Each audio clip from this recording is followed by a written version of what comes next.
सुबह का धुंध आलूद मंजर था। फिश फार्म के किनारे एक सन्नाटा छाया हुआ था। सब दरख्त जैसे साकित खड़े थे और पानी की सतह बिल्कुल साफ थी, जैसे कोई राज छुपाए बैठी हो।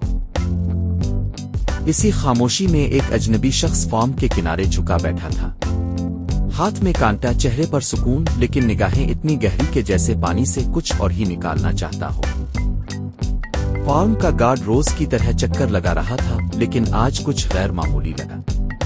इसकी नजर जैसे ही इस आदमी पर पड़ी वो ठिठक गया। तेज कदमों से चलता हुआ गुस्से से इसके करीब पहुंचा। ओ भाई, दिमाग ठीक है?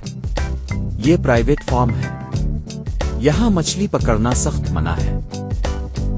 आदमी ने कोई बहस न की, सुकून से कांटा पानी से बाहर निकाला।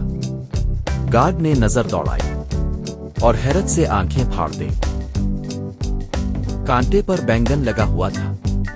गार्ड की आवाज बुलंद हुई, क्या मजाक है ये? बैंगन लगाकर मछली पकड़ रहे हो? आदमी ने मासूम सा चेहरा बनाया। जी, कोशिश तो कर रहा हूं, किस्मत आजमाई है। गार्ड ने कहा मारा। वाह भाई वाह, बैंगन लगाकर मछली। लगे रहो उस्ताद, पकड़ लो जो पकड़ सकते हो। आदमी ने मुस्कुराकर फिर कांटा पानी में डाल दिया।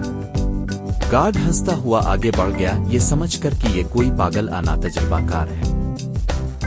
2 घंटे बाद गार्ड की वापसी हुई, लेकिन वो मंजर देखकर उसके कदम रुक गए। वही शख्स, हाथ में एक बाल्टी और इसमें 1 दर्जन ताजा चमकती हुई मछलियां।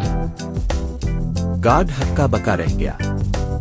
जल्दी से इसके पास आया और गुस्से से पूछा, ओए, ये मछलियां कहां से पकड़ लें? बैंगन से। आदमी ने गर्दन मोड़कर नरमी से जवाब दिया, नहीं भाई, वो बैंगन तो तुम्हारे लिए था। मछलियों के लिए एक दूसरा कांटा झाड़ियों के पीछे लगा रखा था। गार्ड की जुबान बंद हो गई। इसके तंज, गुरूर और हंसी का जवाब सिर्फ एक बैंगन ने दे दिया था। दुनिया अक्सर तुम्हें तुम्हारी शक्ल, तरीके या अंदाज से जांचती है, लेकिन असल समझदार वो होते हैं जो कम बोलते हैं और सही वक्त पर अपना दूसरा कांटा चलते हैं। कभी कभी बैंगन सिर्फ लोगों की तवज्जो हटाने के लिए होता है, असल खेल कहीं और होता है।